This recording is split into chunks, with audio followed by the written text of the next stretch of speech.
All right, joining us now, Democratic Congressman Steve Cohen of Tennessee. Congressman, thanks for joining us. You're welcome, Wolf. Nice to be on CNN. I don't know. Thank you. I don't know if you had a chance to watch that 1 hour live presentation, but do you think the president sounded more like a Democrat in that meeting? Well, he sounded like a Democrat yesterday, and he sounded like a Democrat on occasion during the campaign when he said nice things about Planned Parenthood, and he sounded like a Democrat when he said nice things about the Dreamers.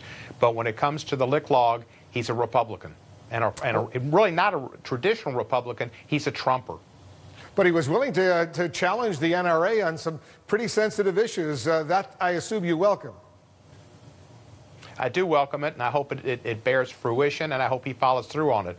But he doesn't get to the finish line. He's liable to stumble. I want to play another moment from that meeting yesterday, a moment that got a lot of attention. Listen to this one. Take the firearms first and then go to court, because that's another system, because a lot of times by the time you go to court, it takes to go to court to get the due process procedures. So you could do exactly what you're saying, but take the guns first, go through due process second. He was talking about the mentally ill, and he thinks that in some cases it's better for police to simply seize the weapons before allowing a due process, legal rights, if you will. What do you think the reaction would have been, for example, if President Obama had suggested the same thing? Oh, well, he'd have been against it entirely and said it was wrong and you deserve due process. You know, we were trying to pass no-fly, no-buy, and we're still trying to do it. The Republicans said that it gave the people on the suspected terrorist list, it denied them due process. So they were for due process for suspected terrorists, and now Trump's not for due process for people with weapons, and that's not going to go over well at all. It was astonishing to hear him say that, but I don't think he knows what due process is. I think he thinks it's maybe a beverage like Mountain Dew. Do you think there's a chance that you and your colleagues in the House and in the Senate will pass some significant gun control legislation anytime soon?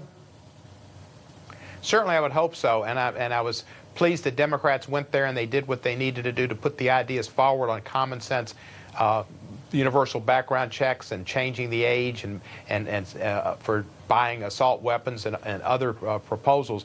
But when it gets down to it, I doubt the Republicans will put it on the floor with an open bill to allow amendments, because things might pass that they wouldn't want to have happen. And when it gets time to Paul Ryan and the Rules Committee, the NRA will rule, and I don't think we'll have much to vote on. But I certainly hope we will. Trump sounded good yesterday, but getting Paul Ryan and the Republicans to have a vote will be much, much more difficult.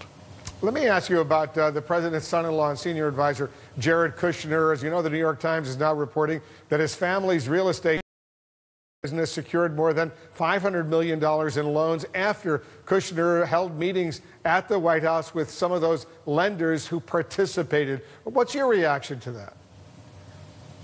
What a coincidence. It's just amazing, you know, that these things could happen, that people could meet with Kushner, who is an owner of those companies, gets benefits, the profits from it, and then they make these tremendous loans which are outside the ordinary. It's a conflict of interest.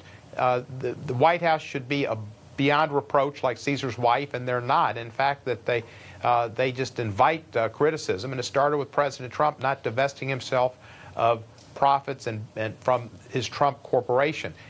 One of the reasons we filed our impeachment resolution, HRS 621, because of violations of Trump on the emoluments clause, both domestic and foreign.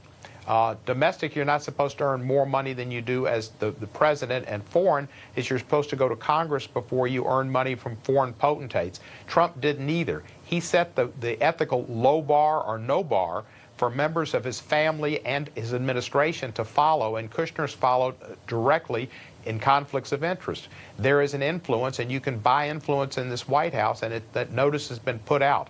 You know, Manafort took the job running the campaign and said he didn't want any money. He needed influence and the money he could get from the oligarchs through that influence, and I'm sure that was responsible for changing the Republican platform to allow weapons for the Ukraine government, offensive weapons, and taking that out was something he got paid for. Same thing for Kushner. The salary is chicken feed. It's what you can make out of the job. It's called a grifter. There was a movie about it. Melanie Griffith. Great movie. Sad story. We have grifters in the White House today.